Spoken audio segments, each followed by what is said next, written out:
Hello everyone, welcome to Apna College. I hope you guys are doing absolutely fine.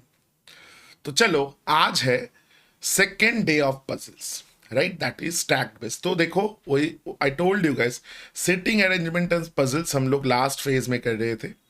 And इसमें there are, so we have done linear sitting arrangement first, then circular sitting arrangements, then we have also done ordering like related puzzles, जो ordering ranking का puzzles होता है. उसको छोड़ के this is stacked base puzzles. And इसके बाद और एक वीडियो आएगा रिगार्डिंग डेज एंड मंथ्स वाला puzzle. Okay, so generally these are predominantly the types of puzzles that you generally going to get. Now इसके बाहर like mostly कुछ नहीं रहता, but again you should always be prepared for the worst. Okay, now इसको कैसे किया जाता है? फर्स्ट यू अंडरस्टैंड स्टैक क्या होता है. Now this is not the जो प्रोग्रामिंग वाला stack, but concept is very similar. क्या है? So देखो, stack either it will be like unidirectional, meaning it will be either vertical or it will be horizontal, right? तो stacking up जो एक this is a phrase in like English कि एक library में books are kind of stacked up on top of each other. That means that we are talking about vertical stacking. Horizontal stacking is like horizontally अगर आप रखोगे. Now but अभी जो नए तरह का पजल्स आ रहा है, that is little bit grid based. Now what do I mean when I say grid based? Grid based means ये दोनों का कॉम्बिनेशन. सो वर्टिकल भी है, हॉरिजॉन्टल भी है, looks like very close to a matrix type. जो मैट्रिक्स होता है ना मैथमेटिक्स का, उसके तरह थोड़ा दिखता है कि like 2 rows 3 columns, 3 rows 2 columns, like such and such. तो you should always be prepared. ये स्टैक बेस्ड पजल्स में क्या है? फर्स्ट इज ऑलवेज रिमेंबर, जो आपको किसके लिए प्रिपेयर होना है हमेशा, कि आप जो स्टैक है, जो मैट्रिक्स है, वो कैसे भी तरह का आ सकता है. And the first thing that you always need to do is create that grid. ये ग्रिड क्रिएशन ही सबसे बड़ा काम होता है. The main thing grid creation मतलब कि आप जब आपको दिखा, लाइक जब आपने वो क्वेश्चन पढ़ा, क्वेश्चन पढ़ने के बाद, वो सेट पढ़ने के बाद ग्रिड कैसा दिखेगा, how many rows will be there, how many columns will be there, इसका आइडिया सबसे पहले लेना is very very important. So that is what we call grid creation. वो ग्रिड अगर आप क्रिएट कर पाओगे एफिशिएंटली एंड अच्छे से, then most of the job is like done there then and there only. ठीक है, सो लेट्स चलो थोड़ा स्टार्ट कर लेते. तो चलो, this is the first question. तो देखो, डेफिनेटली पजल से तो most of the time what you will get, you will always get a set based questions. So here it is a 5 question set. अभी आपको 2-3 क्वेश्चन का भी set आता है. You should always be prepared for that as well. ठीक है, now क्या बोल रहा है? You see, there are few people who are travelling by a train compartment. BMTRKHD. So 1, 2, 3, 4, 5, 6, 7. 7 people, they are like traveling in a train compartment with 3-tier sleeper berths. Okay, perfect.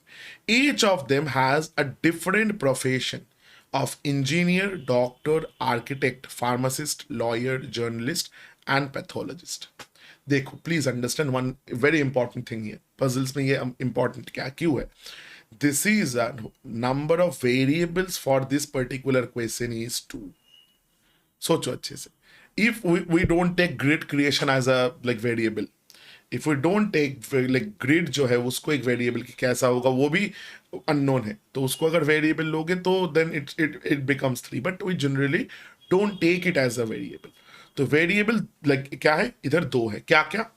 First variable is the persons, कि कौन सा person कौन से birth में like सोया हुआ है. And the second one is their profession. Second one is their profession. So जानबूझ के एक्चुअली मैंने 2 वेरिएबल वाला पजल उठाया. क्यों? देखो, understand this. In sitting arrangements we have done a few questions जिधर सिर्फ एक ही वेरिएबल था, because multi variable sitting arrangement ज्यादातर टाइम आपका नहीं आएगा. बट जो आएगा दैट इज पजल में आपके साथ 2 वेरिएबल्स तक जा सकता है. नाउ ऐसा भी है like in bigger exams like CAT वगैरह में या बैंक पीओ का मेंस में भी you get 3 variable puzzles as well. In fact 4 variable puzzles भी आया हुआ है. तो definitely please understand it's like solving the equations जो होता है ना, 2 variable linear equation, 3 variable, 4 variable. So it just doesn't just become kind of tough, it becomes exponentially tougher. जितना सारा वेरिएबल्स होगा उसको मैच करना एक्सपोनेंशियली टफ बन जाता है. It's not a linear function. ठीक है. सो चलो लेट्स सी, इसको अगर एक बार एक चांस में कर पाएंगे तो you will also gain a lot of confidence. Now you see, they occupied 2 lower berths, 3 middle berths and 2 upper berths. देखो ये आपको क्या दे दिया गया, आपका ग्रिड इज ओवर हियर. ये लाइन, एक single line is enough for anybody to be able to make the grid. तो मैं I am just scrolling a little bit. You see 2 lower berths, 2 lower berth है, then 3 middle berths, so 1 2 3, and और क्या है 2 अपर birds. सो ऐसे ही मैंने लिखा lower berth, middle berth, upper berth. Now this is the grid. That means देखो ये ग्रिड कुछ ऐसा दिखेगा. ठीक है. Now B, the engineer is not in the upper berth. Now you see, this is what I call a negative statement. And I told you guys repeatedly कि भाई negative statement से कभी start मत करो, but you can write down the information because it's a bigger set. So definitely what we like don't want to do is to read the same question twice. तो क्या करेंगे, B who is an engineer just like you guys, they are like is not on the upper berth. तो upper berth में ये नहीं है. So upper berth के बगल में मैं ये लिख के रखा, तो B उधर नहीं होगा. Now चलो, the architect is the only other person who occupies the same berth type as that of B. So this line is very very important. तो आर्किटेक्ट के साथ, architect is the only other person जिसके साथ be like सफर कर रहा है. And you see this only word is a very very की word over here. क्यों? Understand this. Architect is the only other person, meaning architect, सिर्फ architect like B के साथ ट्रैवल कर रहा है. तो अगर ओनली वर्ड नहीं रहता एंड बोलता कि architect is the other person who occupies the same type of berth as that of B, that means B can be over here and उसके साथ आर्किटेक्ट इधर रह सकता था and there will be some other person. But you see, as they have given you this word only, that means what? Only word का मतलब क्या है कि सिर्फ architect is the only person who is traveling with B, meaning architect and B जो berth में travel कर रहा है वो तीन, ये मिडिल बर्थ हो नहीं सकता बिकॉज वो दोनों ही सिर्फ उधर जा रहा है. ओनली मीन्स सिर्फ वो दोनों ही जा रहा है. एंड बी देखो, देन बी कहाँ होना होगा, या तो अपर बर्थ में या तो लोअर बर्थ में. तो अपर बर्थ में बी नहीं जा सकता, that was the first line. So B has to be where, B has to be travelling over in the lower berth. And who is like he is getting accompanied by, this is the architect. I'm just writing arc, I'm writing the professions under the name. Now one more thing, you see, you don't need this. हमको ये चीज नहीं चाहिए. क्यों? Because हमने already we have put down B. Now M and H are not on the middle berth and their professions are pathologist and lawyer respectively. बहुत बढ़िया. देखो M and H middle berth में नहीं है. नाउ आप बोल सकते हो देन एम और एच मिडिल बर्थ में नहीं होगा तो दोनों में से एक अपर बर्थ में हो सकता है, एक ये आर्किटेक्ट की जगह, या तो दोनों ही ऊपर. But you see so that means दो पॉसिबिलिटीज दिख रहा है कि दोनों ही ऊपर लाइक अपर बर्थ में, या तो एक अपर बर्थ में एक lower berth, that is architect. अब प्रॉब्लम क्या है, देखो ये कंफ्यूजन भी दूर किया गया. कैसे? कि their professions have been given to us as pathologist and lawyer. इन दोनों में कोई आर्किटेक्ट है नहीं. मतलब इधर we can't put neither M nor H. Why? Because इधर जो भी बंदा बैठेगा ही और she is a architect. So that means only possibility M and H कहाँ बैठेगा, only possibility is the upper berth. So M को मैं इधर लिख दिया, एच को इधर लिख दिया. Now what are their professions, ये भी दिया हुआ है. सो एम एंड एम का प्रोफेशन है pathologist, I am writing PATH path, and he is the lawyer H. Now अभी क्या है, T is a pharmacist. You tell me T कहाँ बैठेगा? T आर्किटेक्ट की जगह नहीं बैठ सकता. So T के लिए सिर्फ यही जगह है. So I'm writing pharma. Okay, T pharmacist. D is neither a journalist nor an architect. Now D देखो क्या नहीं है, जर्नलिस्ट भी नहीं है, आर्किटेक्ट भी नहीं है, मतलब ये बंदा डी नहीं हो सकता। तो दैट मीन्स डी को कहाँ आना पड़ेगा? That means D only has one place to go, that is on the middle birth.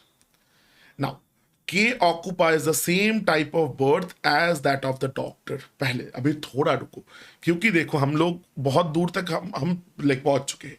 तो फर्स्ट ऑफ ऑल डी इधर नहीं होगा, तो ये हटाना भूल गया। नाउ प्रोफेशंस क्या क्या बचा है? कभी भी ऐसे दो वेरिएबल वाला मिले, थोड़ा देर जाने के बाद you like sit down and think a little कि कौन से प्रोफेशंस, कौन से पर्सन्स को मैं एलिमिनेट कर सकता हूं। चलो मैं प्रोफेशंस को एलिमिनेट करता हूं। पैथोलॉजिस्ट एंड लॉयर मिल गया, pathologist done, lawyer done, pharmacist done, architect या पता है। सो इंजीनियर, अच्छा B was the engineer right, that was also given, तो मैंने लिखना भूल गया, वो इधर साइड में लिखा था। सो इंजीनियर इज ऑल्सो डन। तो बचा क्या है? बचा है डॉक्टर, बचा है जर्नलिस्ट, ये दोनों ही प्रोफेशन बचा है। नाउ डी क्या था? डी जर्नलिस्ट भी नहीं है, आर्किटेक्ट तो है ही नहीं, बिकॉज डी तो अलग है, आर्किटेक्ट तो इधर है। सो देखो डी के लिए सिर्फ एक ही, जर्नलिस्ट अगर नहीं होगा, आर्किटेक्ट भी नहीं है बिकॉज आर्किटेक्ट नीचे, तो only profession left for D is doctor, and अच्छा है D for doctor. Now K occupies the same type of birth as the doctor. तो डॉक्टर मिडिल बर्थ में है, तो K भी मिडिल बर्थ में होगा। And you see only profession that is remaining K के लिए is journalist, so it is journalist. And तो बच्चा, तो अभी बताओ आर्किटेक्ट कौन होगा? You just like put down this values, कौन कौन किसको किसको बैठा है। बी को मैंने बैठा दिया, D is the doctor, H को लॉयर, एम को like pathologist, K is journalist, D is what, D तो डॉक्टर मिल गया। अच्छा और बच कौन गया? अच्छा T, T T T T is pharmacist. So देखो सिर्फ आर बचा है, so that has to be R, because और कुछ ऑप्शन है नहीं। And once I have done this, you see I have my entire set here. मेरे को पूरा चीज लाइक द एंटायर ग्रिड मेरे को मिल चुका है। Now, once I have been able to see, like kind of create the grid, find out the grid, I can answer any question that they may throw at us. So that is the beauty of puzzles. तो चलो निकल गया एक बार तो, we can do anything. चलो मैंने इसको just copy करके लेके चले आए। You see, what is D's profession? D का profession क्या है? D का profession is doctor. D for doctor. Done. First question, done, understood. Second question. Which of the following group occupies the middle births? I'm not pasting, ये पता है। K, D and T. चलो let's see. K, K, K, D, T, K, D, T, K, D, T. Option number D. You just check where is that, like any formation maybe. Next, ये थोड़ा देखना पड़ेगा। अरे just a second, okay. I don't know why this is not getting copied here. चल finally, which of the following combination of person, birth, profession is correct? R lower journalist, R lower but journalist तो नहीं, R is an architect, not correct. R lower architect, absolutely correct. You see, R है lower birth में है, कौन profession क्या? Architect. बाकी दो भी एक बार देख लो। D अपर में नहीं है, D मिडिल में है, तो ये भी इनकरेक्ट। K अपर में नहीं है, तो ये भी incorrect. So definitely your answer, the correct combination is R lower architect. That is how you find the third answer to the third question. Now fourth one, which of the following pairs occupy the lower berth? देख लो ना इधर से, B है and R है। Profession से पूछेगा, engineer है, architecture. सो देखो B है and R है, नहीं है, तो none of these has to be your answer. That means none of this है आंसर। नाउ एक चीज मैं इधर बता देता हूँ, पजल्स में I have seen many students they are very sceptical about marking none of this. बहुत स्केप्टिकल है कि अरे नन ऑफ दिस तो नहीं हो सकता, दैट मीन्स मेरा कुछ गलत हुआ। No, not every time that is the case. हाँ कभी कभी दैट इज ट्रू कि अगर आप देख लेना, अगर 2 या 3 क्वेश्चन का किसी का भी आंसर नहीं लाइक सेम हो रहा है, then most probably you have done something incorrect. But एक आधा क्वेश्चन में हुआ तो that means the question is kind of none of this वाला। ठीक है, so be careful on that. Now next is who is the architect. ये भी हमको पता है, आर वॉज द आर्किटेक्ट 99%। एक बार फिर से मैं देख लेता हूँ, या आर वॉज द आर्किटेक्ट हम लोग ऑलरेडी निकाल के रखे थे। सो that is your first set done and dusted. I hope you guys have understood this in a very, very fluid manner. Now, let's move on to the next question then. Next set, that is this one. बहुत अच्छा set है, बहुत अच्छा set है, let me say this. ठीक है? In this video, we'll do 2 sets only. क्योंकि देखो, understanding the whole thing is more important. ठीक है? इसीलिए मैंने, I'm not going to give you much pressure in a single class, but अच्छे से इसको सीखो। ठीक है? Though I had decided कि we'll have a longer sessions, especially on puzzles, but I have kind of decided against it, and the only reason being this कि like सीख लो कि कैसे अप्रोच करना है, then you practice। इधर बैठ के ज़्यादा करने से या like if I want to put more pressure, उससे ज़्यादा कुछ नहीं होगा। So अच्छे से समझ के then you start practicing। Okay, so that is more important, and that is honestly speaking कितना important है I can't really emphasize, इतना important है चीज़ है।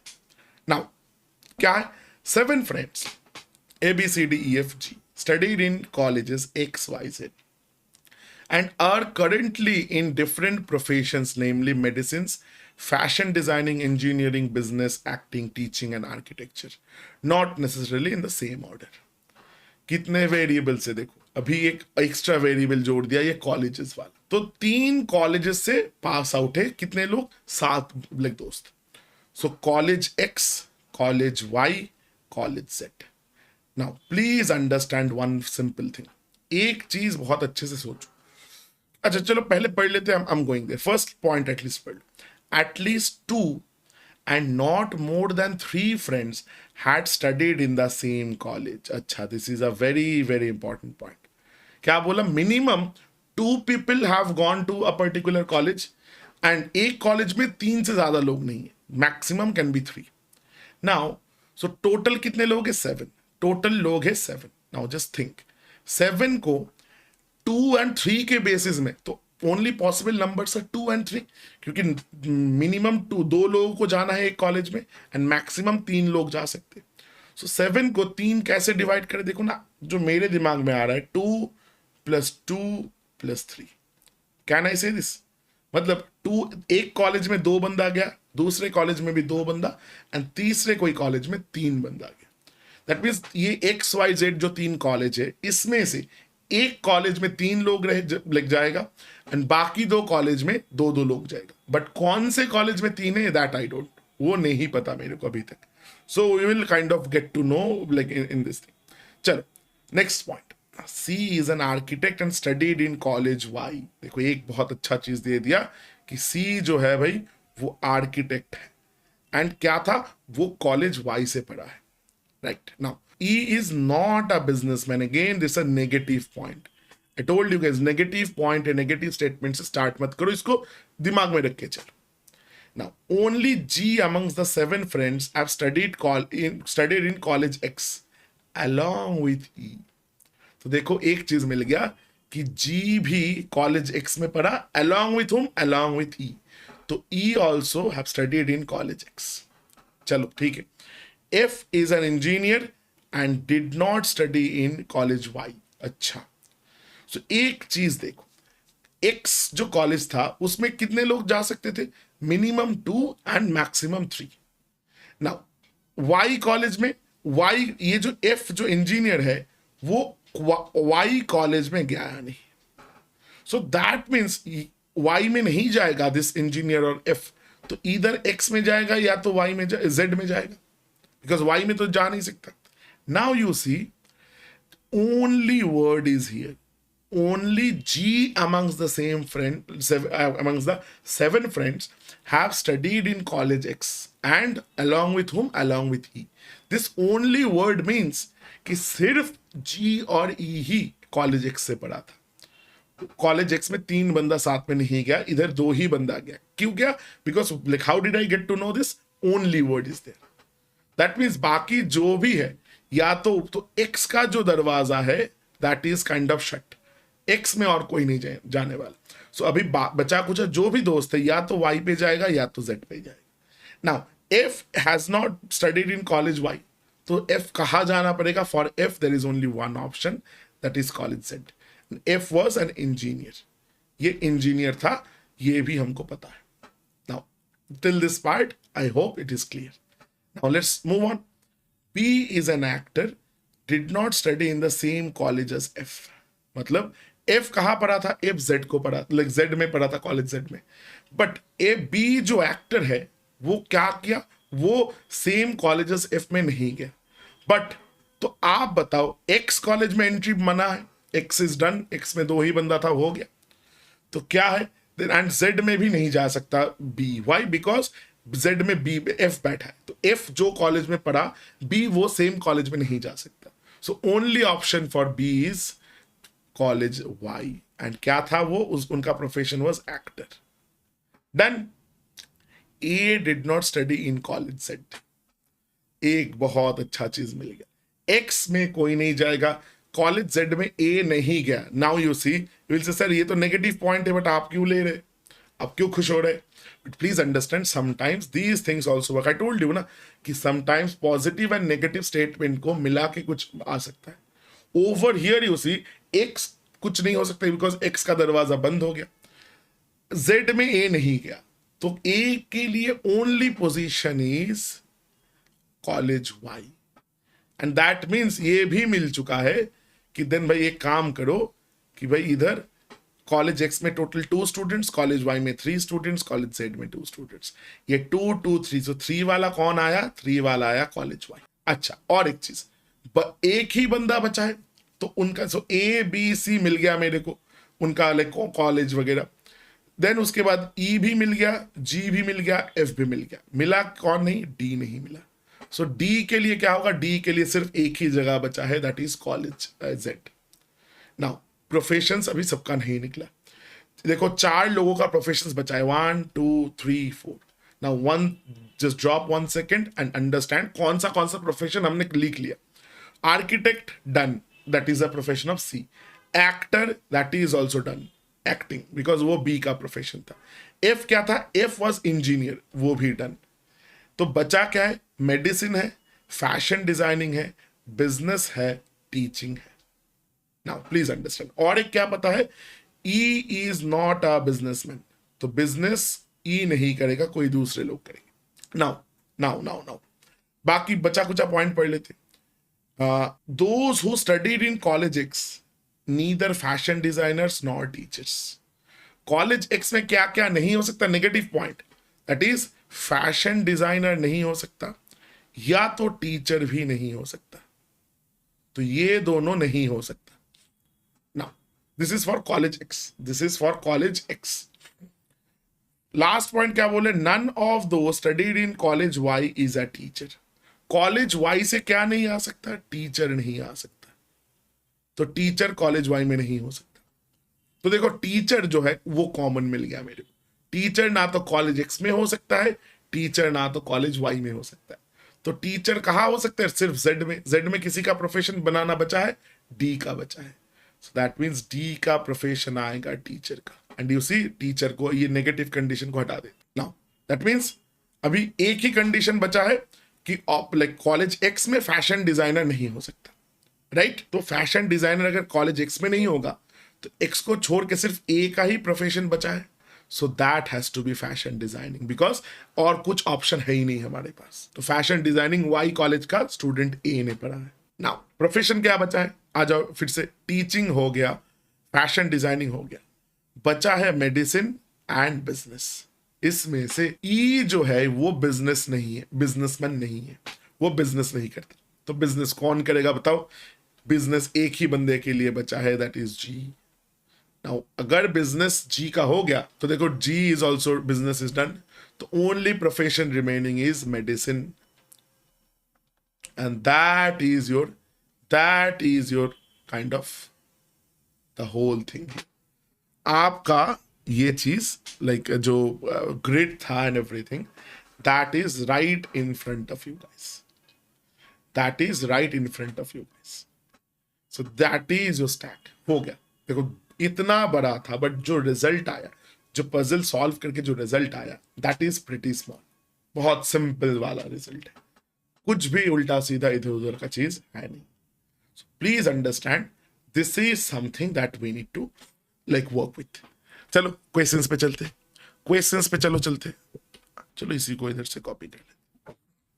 Now this is over here. I've just copied this. Who amongst the following has studied in college Z? College Z में कौन पढ़ाई किया? F किया और D किया. तो F D is option number D. कि किसने किसने पढ़ाई किया? D ने एंड F ने. Next question of the set. Which of the following groups represents the student of college Y? College Y से कौन कौन पढ़ा है? C, B, A or A, B, C rather. You see A, B, C is option number C. Option number C is A, B, C. That is the correct answer for this particular question. I hope you guys are getting my point. Now, next question में, that is this one.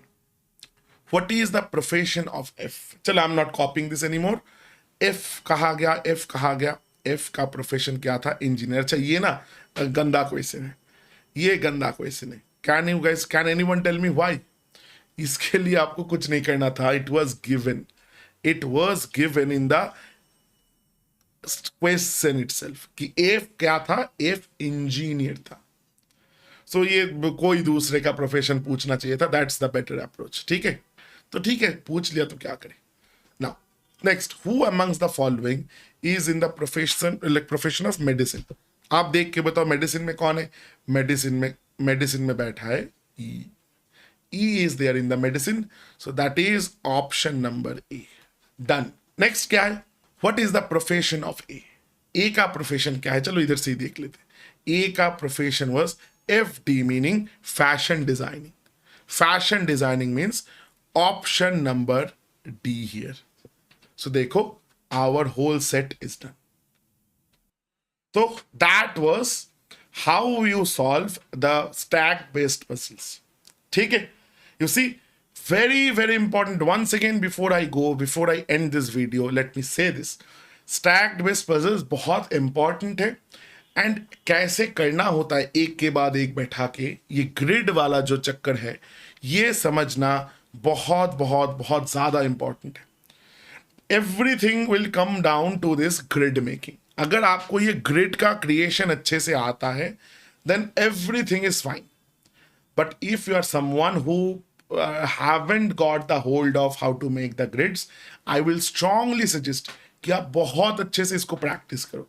आप just Google में assignments तो मैं already दिया हूँ, but उसके बाद भी आप गूगल में जाना, you just type in grid based puzzles, वो फॉर एप्टीट्यूड एग्जाम और anything, you will gate hundreds of sets. ठीक है? बैंकिंग में ये पजल का सेट्स बहुत अच्छा होता है. If you want more practice, तो आई विल स्ट्रांगली सजेस्ट आप बैंकिंग का सेट्स कर सकते हो. थोड़ा कैट का PYQs for advance level, specially for digital level, देख सकते हो. Because at the end of the day, puzzles is not something जो मैं आपको दो करवाया, 10 करवाया, 20 करवाया एंड यू आर लाइक चलो सर समझ गए. ऐसा नहीं होता. It's a very you have to learn it by yourself. I can only give you the approach कि भाई देखो, ऐसे आप इसको अप्रोच कर सकते हो. ऐसे अप्रोच करोगे तो थोड़ा इजी होगा. But there is no hard and first rule. ऐसा कोई बात नहीं कि मैंने ऐसे बोला तो ऐसे ही होगा, वैसे नहीं होगा. ऐसा कुछ भी बात नहीं. Simple as that. समझो अच्छे से. It's all about how you are approaching the the whole thing. तो प्रॉब्लम सॉल्विंग स्किल जो होता है, कि एक प्रॉब्लम को हम देख के कैसे उसको लेके सोच सकते हैं, एंड जो उससे जो इंस्टिंक्ट डेवलप होता है कि अच्छा देखना, कभी कभी आपको दिखेगा कि एक क्वेश्चन देख के ना आपके दिमाग में एक सर्टेन चीज आया. इफ आई आस्क यू क्यों आपके दिमाग में वो क्वेश्चन देख के वो चीज आया, sometimes you may have the answer, sometimes you even don't know कि क्यों मैंने ऐसे सोचा. That is what we call instinct. तो वो इंस्टिंक्ट डेवलप, ये जो प्रॉब्लम सॉल्विंग का स्किल होता है, वो डेवलप करना बहुत नेसेसरी है. So please try to do this. Practice करो पजल्स का. आई सजेस्ट रोज 2 या 3 सेट या एटलीस्ट 5 सेट आप कर सकते हो. एटलीस्ट नहीं, एट द मोस्ट 5 सेट करोगे every day for a month और 2 स्ट्रेट, तो इट्स काइंड ऑफ इनफ. तो अच्छे से उसको प्रैक्टिस करते रहो so that you can definitely get the hang of it. आप जितना ये पजल्स को प्रैक्टिस करोगे उतना आपको धीरे धीरे धीरे धीरे लगेगा कि yes I am kind of getting better at this. So that is what I want from you guys. Okay. So I hope you guys have understood this. So there is another. So the next video में और एक class होगा puzzles का, and then puzzles will be over. The sitting arrangements are already done. So puzzles का ही सिर्फ बचा है. वो भी थोड़ा छोटा ही class लेंगे because definitely we want to. Rather than solving like more number of questions, I want you guys to develop that problem solving skill. वो डेवलप करना, that will be time taking and you need to like work a lot. Okay, so I hope you guys have understood this. If you have any doubts, please feel free to comment down below. And so thank you so much for watching this video. I'll see you guys in the next video. Till then, please take care. Bye bye.